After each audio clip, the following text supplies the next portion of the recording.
Messieurs, un salut amoureux, chaleureux de ma part. Laissez tout ce que vous avez à part et dégustez tout ce qui va venir de ma part. Pour ne pas faire le retard et en vue de ne pas être prolixe ou bavard, permettez-moi de vous annoncer deux sujets qui peuvent être différents ou rares. On commence au nom d'Allah par le premier texte. J'ai failli de chercher, de fouiller et de faire un effort en vue de trouver ce qui est contraire à l'ignorance. Heureusement, j'ai trouvé un mot riche au niveau du sens, aussi que la signification. C'est la lecture. La lecture est une flamme qui éclaircit la mémoire. Quand tu lis, tu vas trouver le goût de la lecture. Est-ce que vous savez qu'en mon incarnation, c'était les grands lecteurs, car la lecture chasse l'ignorance de l'esprit. Grâce à elle, tu vas trouver toujours la réussite et la victoire dans la vie, et aussi une bonne carrière, ainsi qu'il me donne l'audace et le courage.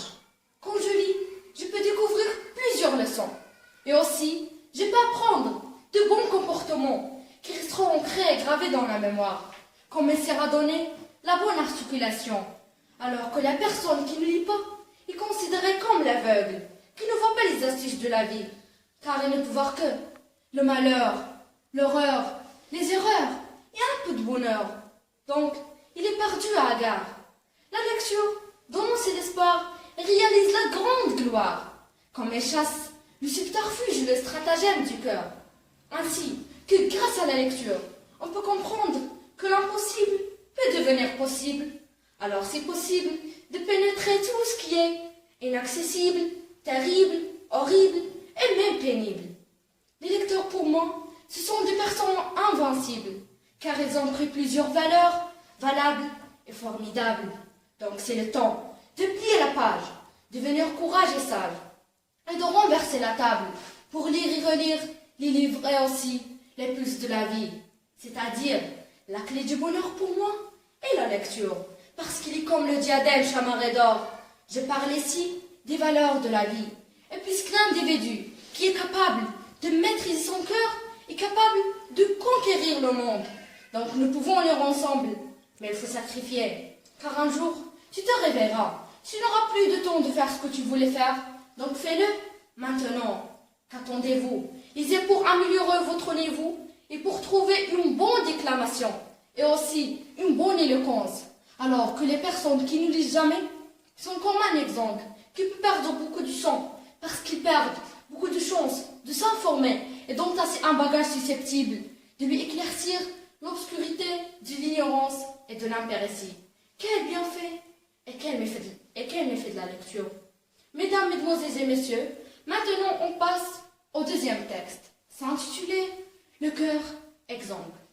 Mon cœur a perdu beaucoup d'informations, d'émotions, de réconciliation, de dilection, de décision et de réunion, parce qu'il trouve seulement la coagulation.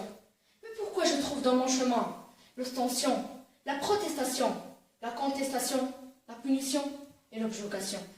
Je trouve que l'amertume de la vie est difficile pour moi et mon cœur, mais nous sommes invincibles. Je veux d'allégeance, d'ambiance, d'expérience, de confiance et de patience. Je veux jalonner le bon parcours, mais je suis à garde, et mon cœur palpite à cause de la peur et le malheur. Pourquoi j'ai bu cette amertume, gogue par gogue? Car mon cœur est toujours peureux. Je vais être imbattable, mais cette vie pour moi est exécrable, épouvantable, incontestable, variable et changeable. Et elle n'est pas valable, formidable et agréable. Mais il n'y a pas de bonheur sans douleur, ni réussite sans erreur. Et il n'y a pas de clé pour le bonheur. La porte est toujours ouverte. Mon corps est brisé à cause du mépris et du dédain des gens. Je veux évincer et écarter le subterfuge et le stratagème de ces gens. J'aime bien de vivre une nouvelle vie, comme un tétard qui commence sa vie. Quel cœur brisé, quel malheur, quelle douleur et quelle entaille dans mon cœur. Chère audience, ma performance vient de toucher à sa fin et je profite de cette occasion pour vous transmettre mes remerciements les plus chaleureux et les plus cordiaux.